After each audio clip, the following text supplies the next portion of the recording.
Mapagpalang araw po sa ating lahat. Muli ako si Emmanuel O. Alejandre. Ito ang aking daily devotion ngayong May 5. And for today, we are going to talk about why is God so intrusive.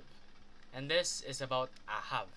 Now, Ahab was the most evil king in the Bible. How can we say this? Well, it says here in the first of Kings, chapter 16, verses 29 to 31, in the 38th year of Asa, king of Judah, Ahab, the son of Omri, began to reign over Israel. And Ahab, the son of Omri, reigned over Israel in Samaria 22 years. And Ahab, the son of Omri, did evil in the sight of the Lord more than all who were before him. And as if it had been a light thing for him to walk in the sins of Jeroboam, the son of Nebat, he took for his wife Jezebel, the daughter of Ethbaal, king of the Sidonians, and went and served Baal and worshipped him. So, si Ahab daw po mas evil pa kay Jeroboam. Now, Jeroboam was the standard of being evil in the Bible in this time period. Isipin mo, yung standard of evil, hindi pa yon sapat para ma-compare ka sa kanya on equal footing. Kumbaga, ito yung standard of evil. Kapag ganito ka, evil ka na. Well, ito si Jeroboam. Standard. This is Ahab. He is higher than the standard of evil. Therefore, he is more evil. He was even called more than all who were before him. He was evil than all of those that were before him. That is a very big feat. Napakaraming ginawang kasalanan, napakaraming ginawang pagkakamali, disobedience ng iba't ibang kings. But all of those fail in comparison to the acts of Ahab. And aside from that, Ahab married the most evil queen, Jezebel. Now, Jezebel indulged in idolatry. In fact, yung mga propeta na against sa idolatry and talaga nag-worship kay Yahweh, pinapatay niya. And yung mga propetang tumitiwalig sa Panginoon at mas pinipiling magsamba sa mga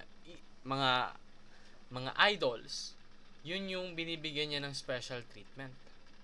She was very sick.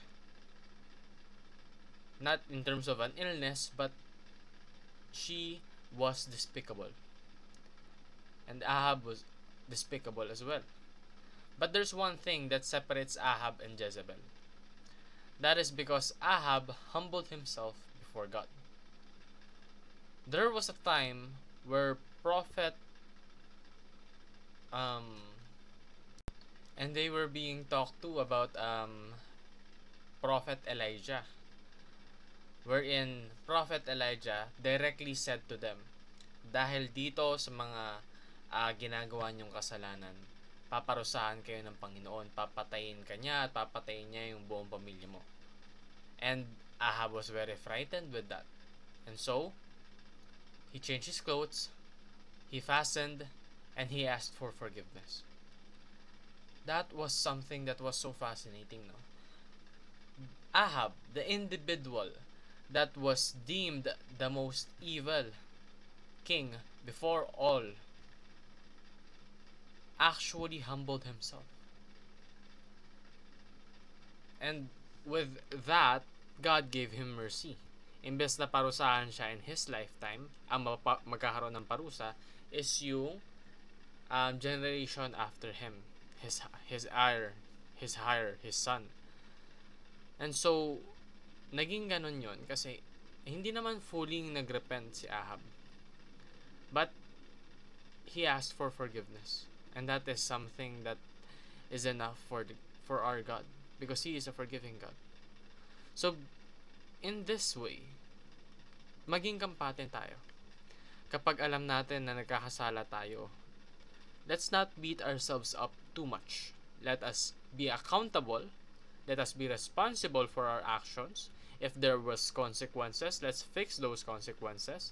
Whether it be negatively affecting us or negatively affecting others, it is our responsibility to resolve them. And we should just keep moving forward.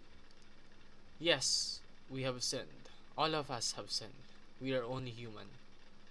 But the one thing that we can do in order for us to be called out ones, to be the ones separated, to be the people that can be deemed truly as part of the church, is for us to repent.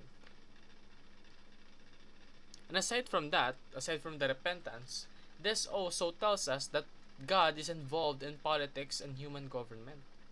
God is not confined to the restraints of the buildings of the church, wherein worship service only happens on Sundays. The Word of God only revolves around a specific building, because the Word of God and His teachings revolve at every single aspect of our lives, be it our work, be it our school, be it our interaction, be it our relationships. Every single thing is for our Lord. So rest assured that God repays evil with justice, and that His justice always prevails. Everything that we do in this world is noticed by our God, and every disobedience that we enact is also maintained by Him, and He will not sit idly by, allowing you to disobey Him and disrespect His word and teachings. He will surely punish those that are deserving of it. So be a modern day Elijah who calls people out, even those in authority, to repent. And yun lamang po ang aking daily devotion. Maraming salamat sa pakikinig. Pagpalain po tayong lahat. Let us all give glory to God.